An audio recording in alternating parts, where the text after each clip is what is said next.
আসসালামু আলাইকুম প্রিয় চাকরি প্রত্যাশী ভাই এবং বোনেরা, এই মুহূর্তে যেখান থেকে আমাকে দেখতে পাচ্ছেন সবাইকে আন্তরিক অভিনন্দন এবং শুভেচ্ছা জানিয়ে শুরু করছি আজকের ভিডিও।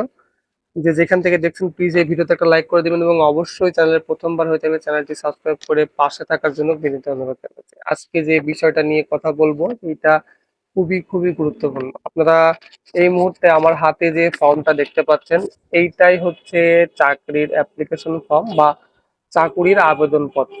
আপনারা অনেকেই জানেন না এই আবেদনপত্রটা আসলে কিভাবে ফিল আপ করতে হয়। এই আবেদনপত্রে অনেক জায়গায় আপনারা ভুল লেখেন, যার কারণে আপনাদের পরবর্তীতে কিন্তু ফেরত খাম আসে না বা এই আবেদনপত্রটা আসলে গ্রান্টেড হয় না।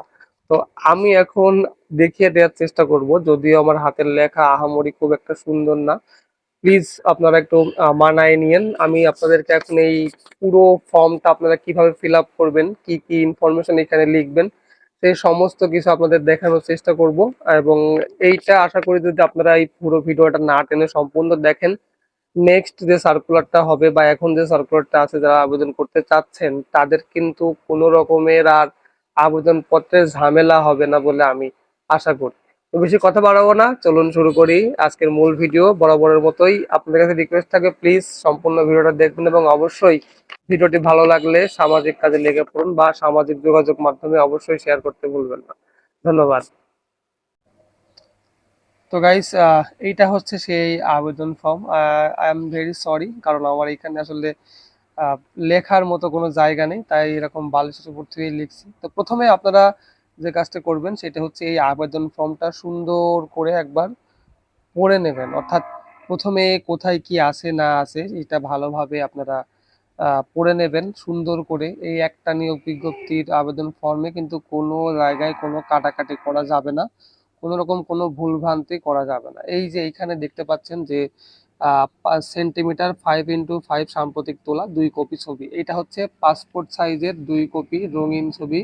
এবং এইখানে যে ছবিটা আপনারা পিন আপ করে লাগাবেন সেটা কি, সেটার পিছনে কিন্তু অবশ্যই সত্যায়িত হতে হবে ছবিটি।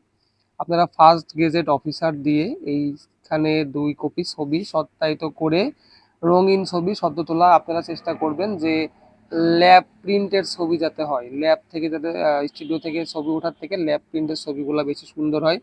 এবং এইগুলা কিন্তু ল্যাব প্রিন্টের ছবিই চাই, এবং ল্যাব প্রিন্টের ছবি অবশ্যই আপনারা ওই ছবির পেছনে সুন্দর করে সত্যায়িত করে তারপরে এখানে স্টাপিনার দিয়ে পিন মেরে দিবেন।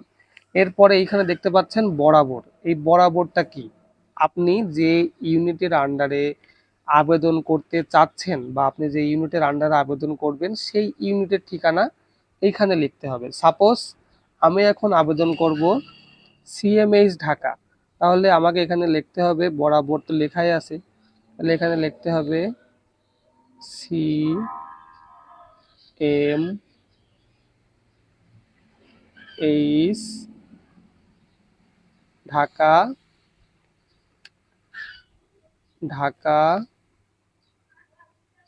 সেনানিবাস, ঢাকা সেনানিবাস, ঢাকা।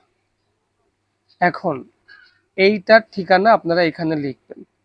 এখন অনেকেই হয়তোবা মনে করেন যে এর সঙ্গে তো একটা পোস্ট কোড থাকে, ওই পোস্ট কোডটা এখন সম্ভবত আমার মনে পড়ছে না। আপনারা এই পোস্ট কোডটা এখানে লিখলেও হয়, না লিখলেও হয়, তবে আপনারা চেষ্টা করবেন সিএমএইচ ঢাকা, ঢাকা সেনানিবাস, ঢাকা, এতটুকু লিখলেই কিন্তু উপরের কাজ আপনার শেষ।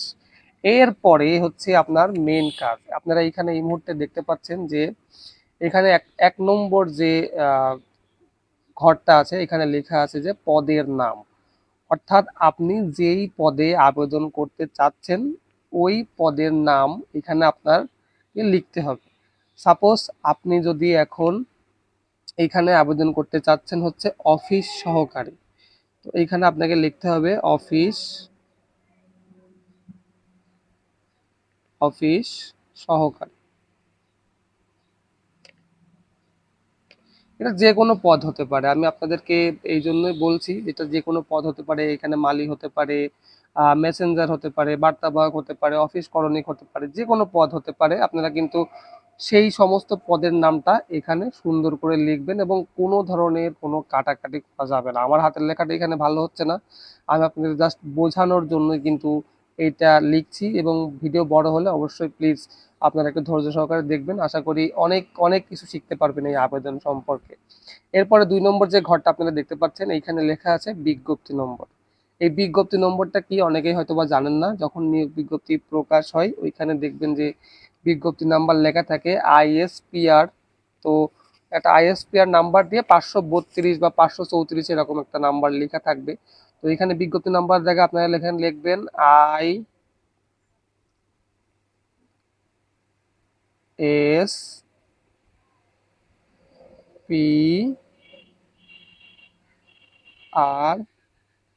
সেনা 532। এইটা আমি যে বিজ্ঞপ্তি নাম্বারটা দিলাম এটা হচ্ছে গত 2025 সালের যে নিয়োগ বিজ্ঞপ্তিটা প্রকাশ হয়েছিল সেইটার আসলে সেনা নাম্বার বা বিজ্ঞপ্তি নাম্বারটা কিন্তু আমি আপনাদেরকে এইখানে লিখে দিলাম। তো আপনারা এই নাম্বারটা যদি আবারও বিজ্ঞপ্তি নাম্বারে প্রকাশ থাকে এইটা অবশ্যই দিবেন, এবং এই বিজ্ঞপ্তি নাম্বার যদি আপনার চাকরি হয় পেনশনের পরেও কিন্তু এই বিজ্ঞপ্তি নাম্বারটা প্রয়োজন হয়, কারণ এই বিজ্ঞপ্তি নাম্বার অনুসারেই কিন্তু আপনাকে পেনশন দেয়া হবে। তারপর এখানে লেখা আছে তারিখ, দিন, মাস, বছর। এই জিনিসটা খুব কেয়ারফুলি পূরণ করবেন। অনেকেই হয়তো ভাবেন যে এখানে কোন তারিখটা আপনি লিখবেন। এখানে আপনি সেই তারিখ লিখবেন যেই তারিখে আপনি এখানে আবেদন ফর্মটা পূরণ করছেন। সাপোজ আজকে হচ্ছে 31/03/2026 সাল। আজকে 31 তারিখ, মার্চ অর্থাৎ 3 মাস এবং 2026 সাল। আমি আজকের ডেটেই এখানে দিয়ে দিলাম। এরপরে কি লেখা আছে 3 নম্বর কলামে? 3 নম্বর কলামে লেখা আছে বাংলায়, প্রার্থীর নাম লিখতে হবে বাংলায়। সাপোজ আমি এইখানে একজনের নাম লিখে দিচ্ছি, সেই নামটা হচ্ছে মোহাম্মদ রায়হান চৌধুরী। এটা আমার একটা কাল্পনিক নামও মনে করতে পারেন, আমি জাস্ট যেটা মনে আসলো সেটাই লিখলাম। বাংলায় লিখলাম, জাস্ট এটা বাংলায় লিখলাম মোহাম্মদ রায়হান চৌধুরী। এইবার এইখানে একটু ভালো করে খেয়াল করে দেখেন, এখানে লেখা আছে ইংরেজিতে প্রত্যেকটা লেটার বড় হাতের হতে হবে, বড় অক্ষরে লিখতে হবে। তাহলে আমি যদি ইংরেজিতে লিখি MDRAIHAN,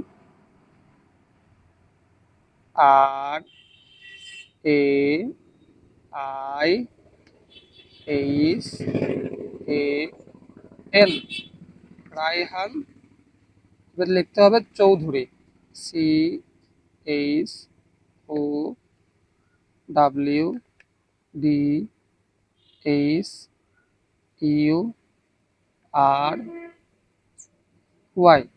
এই যে আমি কিন্তু প্রার্থীর নাম বাংলায় লিখে ফেলেছি মোহাম্মদ রায়হান চৌধুরী, এবং ইংরেজিতেও কিন্তু বড় হাতের অক্ষরে লিখেছি মোহাম্মদ রায়হান চৌধুরী। এইবার যেটা করতে হবে সেটা হচ্ছে 4 নম্বর ঘরে যদি আপনারা আসেন, আমাদের কিন্তু 3 নম্বর ঘরে লেখা কমপ্লিট হয়ে গেছে। এরপর আপনারা এটা ভালো করে পড়বেন যে জাতীয় পরিচয়পত্র নম্বর, জন্ম নিবন্ধন নম্বর। তো দেখতে পাচ্ছেন যে জাতীয় পরিচয়পত্র এবং জন্ম নিবন্ধন বা জন্ম তারিখ, তারপরে 6 নম্বর হচ্ছে জন্মস্থান বা জেলা। এইখানে কিন্তু লেখা আছে যে আপনার যে কোনো একটি দিতে হবে, অর্থাৎ 4 নম্বর কলাম যেটা আমরা দেখতে পাচ্ছি এইখানে লেখা আছে জাতীয় পরিচয়পত্র নম্বর অথবা জন্ম নিবন্ধন নম্বর। তো এই যে যে কোনো একটা, আপনারা জানেন যে চাকরির জন্য বয়স লাগে হচ্ছে 18 থেকে 32 বছর বয়স। তো আপনার যদি 18 থেকে 32 বছর বয়স হয়ে থাকে এবং আপনি যদি মনে করেন আপনার বয়স 18 হয়েছে, আপনি এখনো পর্যন্ত এনআইডি কার্ড পাননি বা জাতীয় পরিচয়পত্র পাননি, সেক্ষেত্রে আপনার জন্ম নিবন্ধন আছে, আপনি এখানে চাইলে জন্ম নিবন্ধনের যে নাম্বারটা আছে 11 ডিজিট বা 17 ডিজিটের যে নাম্বারটা আছে ডিজিটাল, সেটা কিন্তু আপনারা এখানে বসাতে পারেন। এবং যাদের স্মার্ট কার্ড হয়েছে অর্থাৎ জাতীয় পরিচয়পত্র নাম্বার হয়েছে তারা কিন্তু এখানে এটা বসাতে পারেন। তো মনে করেন যে আমি এখন একটা জাতীয় পরিচয়পত্রের নাম্বার বসাচ্ছি। হ্যাঁ, এই মনে করেন যে আমি একটা জাতীয় পরিচয়পত্রের নাম্বার এই ঘরের মধ্যে বসালাম। এখন আপনারা চাইলেও কিন্তু এরকম একটা জাতীয় পরিচয়পত্রের নাম, যদিও এখানে একটা জাতীয় পরিচয়পত্রের নাম্বার ফুলফিল হয়নি, আমি জাস্ট আপনাদেরকে নমুনা স্বরূপ বোঝালাম, এটা সিকিউরিটি পারপাসের কারণে। আচ্ছা, আমাদের 4 নম্বর গেল। এবার জন্ম তারিখ। এই যে আপনি এনআইডি কার্ড দিয়েছেন, এইখানে আপনি একটা জন্ম তারিখ লিখবেন। সাপোজ আমি এইখানে একটা যে কোনো জন্ম তারিখ দিয়ে আপনাদেরকে বোঝানোর সুবিধার্থে এখানে একটা জন্ম তারিখ লিখছি। আহ, যেমন হতে পারে 05/08/2000, অর্থাৎ আগস্টের 5 তারিখের 2000 সাল। আপনারা হয়তোবা বুঝতে পেরেছেন। আপনারা প্রত্যেকটা ঘরে কিন্তু আলাদা আলাদা করে এভাবে লিখবেন এবং অবশ্যই চেষ্টা করবেন যাতে সঠিকভাবে লেখার এবং কোনো রকম যেন কোনো ভুল না হয়। এরপরে জন্মস্থান বা জেলা, আপনি যেই জেলায় জন্ম নিয়েছেন বা আপনার এনআইডি কার্ডে আপনার যে জেলার ভোটার আপনি সেই জেলার নামটা এখানে লিখবেন। সাপোজ আমি এখানে আমার নিজের জেলা, আমি আমার কুষ্টিয়া জেলায় লিখে দিলাম, কুষ্টিয়া। বোঝা গেছে? আচ্ছা, এবার 5 গেল, 6 গেল। এবার 7 নম্বর লেখা আছে বিজ্ঞপ্তিতে উল্লেখিত প্রার্থীর বয়স। এই বিজ্ঞপ্তিতে উল্লেখিত প্রার্থীর বয়স আপনারা কিভাবে বের করবেন সেটা হচ্ছে, আপনারা গুগল প্লে স্টোরে যাবেন এবং সেইখানে বয়স ক্যালকুলেটর দেয়া আছে, সেই বয়স ক্যালকুলেটরটা ইনস্টল করবেন। আজকের ডেট ওইখানে লেখা থাকবে এবং শুধুমাত্র আপনি আপনার জন্ম তারিখটা ওইখানে বসাবেন। এবং জন্ম তারিখটা, এই যে আপনি এখানে যে জন্ম তারিখটা দিলেন না, আপনি এই জন্ম তারিখ যদি এই বয়স ক্যালকুলেটরে বসান তাহলে যেই দিন নিয়োগ বিজ্ঞপ্তি প্রকাশ হয়েছে সেই দিন থেকে, তো ওই বয়স ক্যালকুলেটরে যদি আপনারা এগুলা দেন তাহলে অবশ্যই কিন্তু আপনার বয়স বেড়ে যাবে বা বের হয়ে যাবে। যেমন উল্লেখিত বিজ্ঞপ্তিতে উল্লেখিত তারিখে প্রার্থীর বয়স, আমি এখানে একটা যেমন যেমন একটা বয়স লিখে দিচ্ছি আপনাদের বোঝার ক্ষেত্রে। আপনারা গুগল প্লে স্টোর থেকে বয়স ক্যালকুলেটর নিয়ে এখানে লিখে দেবেন। আচ্ছা, আমি এখানে লিখলাম হচ্ছে ধরেন 25 বছর 10 মাস 12 দিন। এটা কিন্তু আমি এখানে লিখে দিলাম যে 25 বছর 10 মাস 12 দিন। আচ্ছা, গেল। এবার হচ্ছে মাতার নাম, অর্থাৎ আপনার মায়ের নাম। সাপোজ আপনার মায়ের নাম সেলিনা খাতুন, সেলিনা খাতুন। এরপরে 9 নম্বর হচ্ছে আপনার পিতার নাম। আপনার পিতার নাম ধরেন যে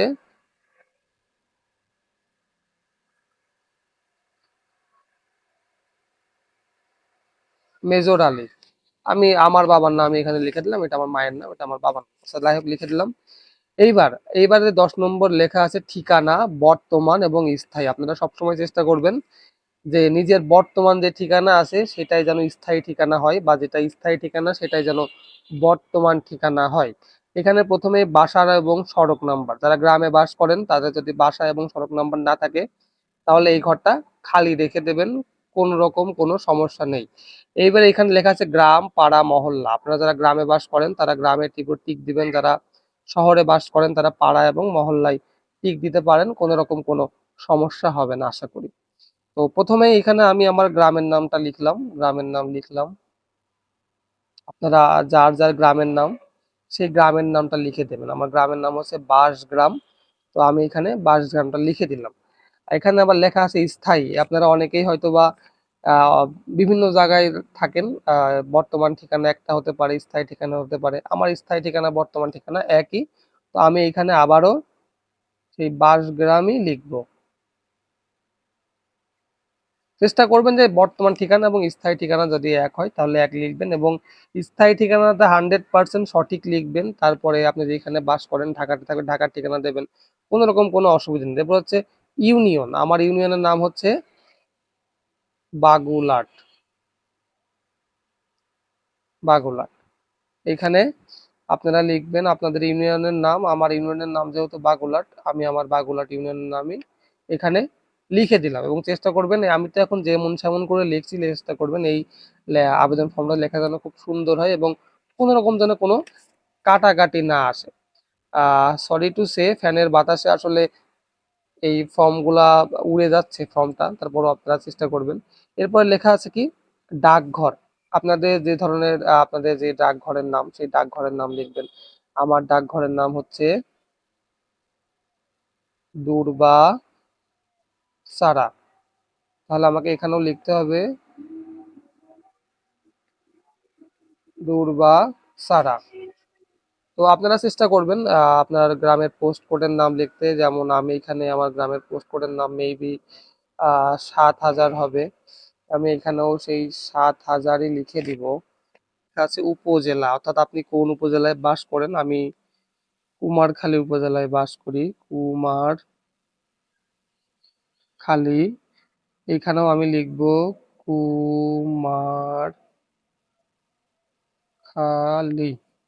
আচ্ছা, কুমারখালী বাস করি। এরপর হচ্ছে জেলা, আমি কোন জেলায় বাস করি, এটা হচ্ছে কুষ্টিয়া জেলা। আমি কিন্তু আমার জীবন বৃত্তান্ত আপনাদের হাতে তুলে দিলাম। আপনারা হয়তোবা আহ কি ভাববেন জানি না, কিন্তু আপনাদের দেখার সুবিধার্থে আমি কিন্তু আমার পুরো স্থায়ী ঠিকানাটা আমি এখানে আপাতত দিয়ে দিলাম। তো যাই হোক, এই যে এখনো পর্যন্ত আমি যা যা পূরণ করেছি, আপনারা এই জিনিসটা আরেকবার ভালো করে দেখে নেন।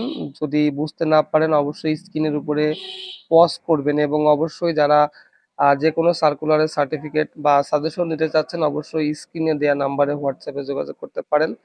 আমি প্রথম থেকে বলে আসছি যে লিখিত পরীক্ষার জন্য আপনার সার্টিফিকেটে বা সাজেশন নেওয়ার কোনো বিকল্প নেই। এরপরে যে জিনিসটা আপনারা দেখতে পাচ্ছেন, এটা হচ্ছে 12 নম্বর 11 নম্বর যে কলাম আছে, যোগাযোগ, মোবাইল বা টেলিফোন নাম্বার বা ইমেল। আসলে এখানে 11 নম্বরে যে কোনো মোবাইল, টেলিফোন বা ইমেল যে কোনো একটা দিলেই হবে। এখন টেলিফোনের যুগ নেই, এখন মোবাইলের যুগ। আমরা এরকম মোবাইলের উপর টিক দিব, এবং এইখানে আপনার একটা মোবাইল নাম্বার আপনি লিখে দিবেন। যদি ইমেল থাকে ইমেল দিবেন, না থাকলেও কোনো সমস্যা নেই। ইমেল না থাকলে ইমেলের ঘরটা এভাবে ফাঁকাই রাখবেন। এরপরে জাতীয়তা হচ্ছে বাংলাদেশি, এখানে লিখবেন বাংলাদেশি। এবার হচ্ছে জেন্ডার। জেন্ডার মানে হচ্ছে লিঙ্গ। আপনারা অনেকেই জানেন যে লিঙ্গ জিনিসটা হয়তো বা খারাপ শোনায়, সেই জন্য খারাপ দেখায়, অনেকেই হয়তো বা অন্যরকম নেয়, সেই জন্য এখানে জেন্ডার লিখে দিয়েছে। জেন্ডার হচ্ছে পুরুষ। আমি যেহেতু পুরুষ, আমি পুরুষ লিখলাম। যদি এখানে কোনো মহিলা প্রার্থী হতো, চাকরির প্রার্থী, তাহলে অবশ্যই এখানে আপনারা মহিলা লিখবেন। এবার ধর্ম হচ্ছে ইসলাম। আমার ধর্ম ইসলাম, আমি সেই জন্য এখানে ইসলাম লিখলাম। আপনাদের যার যে ধর্ম আপনারা এখানে লিখবেন, সেটা হিন্দু হতে পারে, বৌদ্ধ হতে পারে, খ্রিস্টান হতে পারে। পেশা হচ্ছে, যেহেতু আপনি চাকরির জন্য আবেদন করবেন, অবশ্যই আপনি বেকার থাকবেন, তো আপনি এখানে লিখে দেবেন যে ছাত্র। এখানে ছাত্র লিখে দেবেন। এরপরে হচ্ছে পরীক্ষার নাম, বিষয়, শিক্ষা প্রতিষ্ঠান, পাশের সাল, বোর্ড, বিশ্ববিদ্যালয়, গ্রেড, শ্রেণী। অর্থাৎ আপনি যে পদে পরীক্ষার জন্য আবেদনটা করছেন, এই পদে যে আপনার শিক্ষাগত যোগ্যতাটা চেয়েছে, সেই শিক্ষাগত যোগ্যতায় আপনি কত সালে পাশ করেছেন, কোন বিষয়ের উপর পাশ করেছেন, সেই সমস্ত এখানে আপনি উল্লেখ করবেন। এখানে প্রথমে আপনি ক্রমিক নং দেবেন। এখানে লিখবেন যে জেএসসি। এটা কোনো বিষয় লাগে না, আপনার শিক্ষা প্রতিষ্ঠানের নাম লিখে দেবেন। আমার শিক্ষা প্রতিষ্ঠানের নাম হলো আহ ইউনাইটেড মাধ্যমিক বিদ্যালয়, বাঁশগ্রাম। আমার এই ইউনাইটেড মাধ্যমিক বিদ্যালয় বাঁশগ্রাম, আমি এটা কিন্তু শর্টকাটে লিখে দিলাম। আপনারা এখানে লিখবেন। আমি মনে হয় মেবি 2014 সালে জেএসসি পরীক্ষা দিয়েছিলাম। এটা আমার হচ্ছে বোর্ড ছিল যশোর বোর্ড। আপনারা জানেন যে কুষ্টিয়া যশোর বোর্ডের আন্ডারে যশোর বোর্ড, এবং এইখানে আমার মনে হয় সর্বমোট পেয়েছিলাম 4 পয়েন্ট। এরপরে 2 নম্বর হচ্ছে আপনার জেএসসি, সরি এসএসসি। এসএসসিতেও বিষয় আমার এটা ছিল হচ্ছে বাণিজ্য। আমি কমার্স স্টুডেন্ট ছিলাম, তো বাণিজ্য লিখবো। এরপরে ওই সেম একই, এবার হচ্ছে 2016 সাল, এটাও যশোর। এটাও তো আপনার হচ্ছে 4.50। এরপরে 3 নম্বর হচ্ছে এইচ এসসি, এটা হচ্ছে মানবিক। এটা হচ্ছে আপনার আম,